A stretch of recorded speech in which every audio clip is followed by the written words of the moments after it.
Bienvenue sur Philosophie bouddhiste, l'espace où les enseignements anciens rencontrent les défis modernes.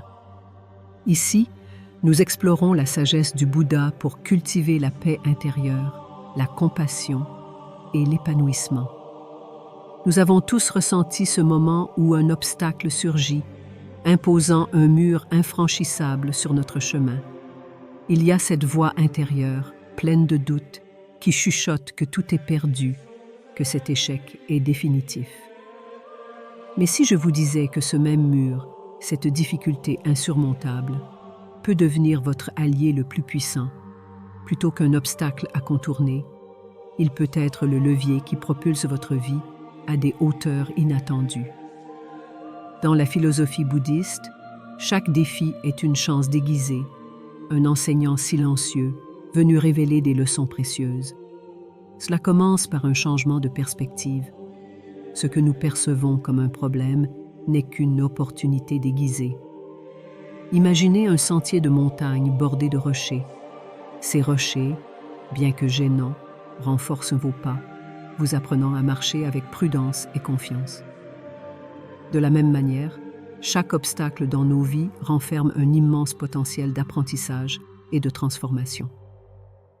Prenons un exemple universel, une relation conflictuelle. Au lieu de se focaliser sur la douleur ou la frustration qu'elle provoque, la sagesse bouddhiste nous invite à explorer ce qu'elle peut nous enseigner.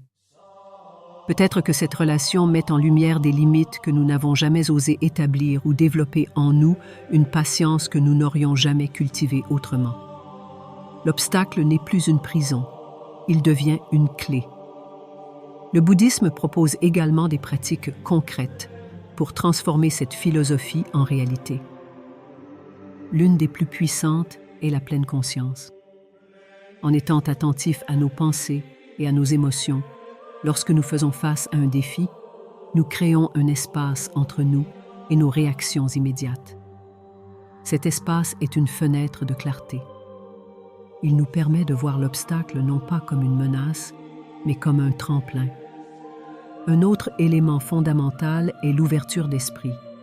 Les défis nous poussent souvent hors de nos zones de confort, dans des territoires inconnus.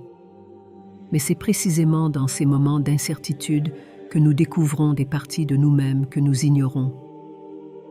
La croissance, après tout, ne naît pas du confort, mais de l'inconfort. Imaginez maintenant votre vie avec ce changement de perspective. Chaque échec devient un outil pour bâtir une version plus résiliente et sage de vous-même. Les peurs s'effacent à mesure que vous réalisez que rien, absolument rien, n'arrive sans raison. Alors, que choisissez-vous? Fuir l'obstacle ou l'affronter comme un allié silencieux? La vie moderne nous pousse à courir, à nous projeter toujours plus loin dans l'avenir ou à ressasser sans fin le passé. Mais que se passe-t-il quand on appuie sur pause? Pas pour fuir nos responsabilités, mais pour entrer en contact avec ce qui est là, maintenant, à cet instant précis.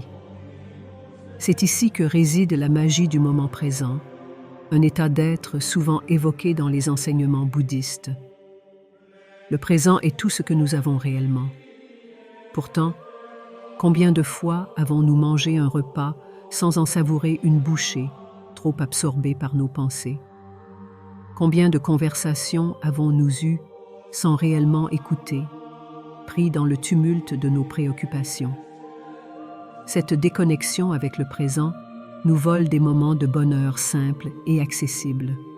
Le bouddhisme nous rappelle qu'être présent ne signifie pas ignorer le passé ou l'avenir, mais plutôt refuser de leur accorder un pouvoir démesuré. Cela commence par l'observation des petites choses, le souffle qui entre et sort de vos narines, le parfum subtil d'un café fraîchement moulu, ou encore la texture des feuilles sous vos doigts.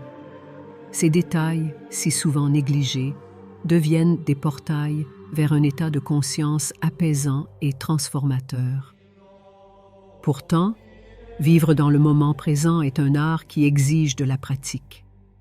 Nos esprits sont conditionnés à errer. Les préoccupations financières, les échéances à venir ou les regrets d'actions passées envahissent nos pensées comme un flux constant. La méditation devient alors une ancre, juste quelques minutes par jour, à concentrer son attention sur le souffle suffisant pour entraîner l'esprit à revenir dans l'ici et maintenant.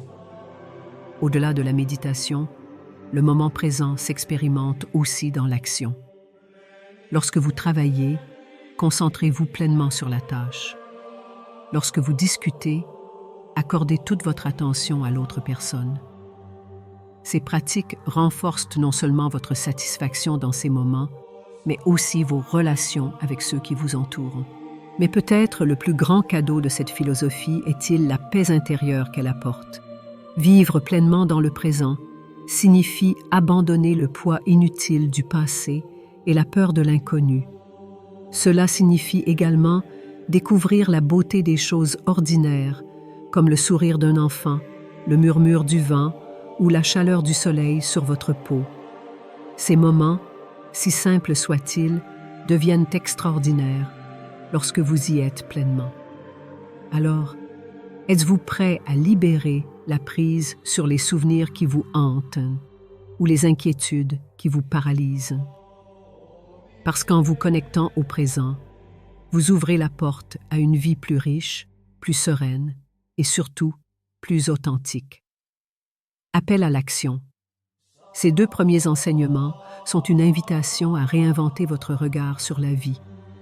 Si ces idées vous parlent, plongez-vous dans leur pratique. Commencez dès aujourd'hui. Affrontez un obstacle avec curiosité ou prenez un moment pour respirer pleinement. Vous ne le regretterez pas. La vie est imprévisible et nos émotions, si puissantes soient-elles, peuvent parfois nous emporter comme une rivière en crue. Colère, tristesse, frustration. Ces sentiments semblent surgir sans prévention, nous déstabilisant et brouillant notre jugement. Mais si je vous disais que ces mêmes émotions peuvent devenir des alliés pour cultiver une paix intérieure et une force inébranlable? Dans la philosophie bouddhiste, développer une résilience émotionnelle est un art qui commence par l'observation de nos émotions plutôt que par leur suppression. Chaque émotion, qu'elle soit positive ou négative, est perçue comme un message, un reflet de nos besoins ou de nos blessures. En la reconnaissant, nous pouvons apprendre à y répondre avec clarté et compassion, au lieu de réagir impulsivement. Prenons un exemple concret. Imaginez une dispute avec un collègue. Le réflexe naturel pourrait être de riposte, alimentant le conflit. Mais le bouddhisme propose une autre voie, celle de la pleine conscience. En observant votre colère sans jugement, vous réalisez qu'elle n'est pas un ennemi. Elle vous informe de vos limites, de vos valeurs ou d'un sentiment d'injustice. À partir de là, au lieu de réagir, vous choisissez de répondre de manière réfléchie. La méditation est un outil clé pour construire cette résilience. En prenant quelques instants chaque jour pour être en silence, vous vous entraînerez à observer vos pensées et émotions sans vous y attacher. Lorsque la tempête émotionnelle survient, ce même entraînement vous permet de rester ancré, de trouver ce calme intérieur qui devient un refuge dans les moments difficiles. L'autocompassion joue également un rôle crucial. Trop souvent, nous sommes nos critiques les plus sévères, amplifiant nos propres souffrances. Le bouddhisme nous enseigne que traiter nos émotions avec douceur et respect est la première étape vers une transformation positive. En vous offrant de la bienveillance, même dans vos moments de faiblesse, vous devenez plus apte à gérer les défis émotionnels. Enfin, la résilience émotionnelle ne signifie pas être insensible ou ignorer les hauts et les bas de la vie. Au contraire, elle consiste à embrasser pleinement chaque expérience tout en restant ancré dans une sérénité intérieure. C'est la capacité à traverser les tempêtes avec grâce, en sachant qu'elles ne durent jamais éternellement. Alors, la prochaine fois qu'une émotion forte vous submerge, rappelez-vous que vous avez le pouvoir de choisir. Non pas de contrôler ce que vous ressentez, mais de décider comment vous réagirez. et dans cette décision réside une liberté immense. Il y a une vérité simple mais difficile à accepter. Sans discipline, même les rêves les plus audacieux restent hors de portée.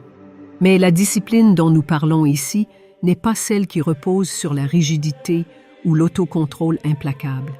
Non, il s'agit d'une discipline douce mais déterminée, enracinée dans un engagement à vivre en accord avec vos valeurs les plus profondes.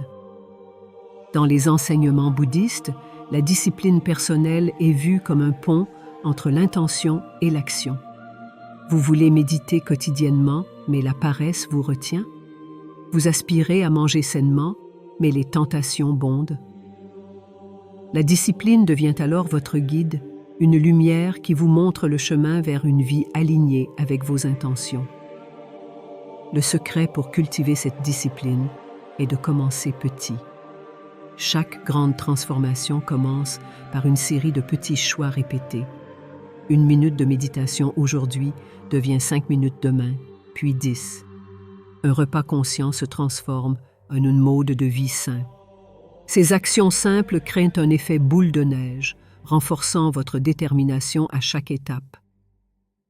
Un autre élément fondamental est la conscience des distractions.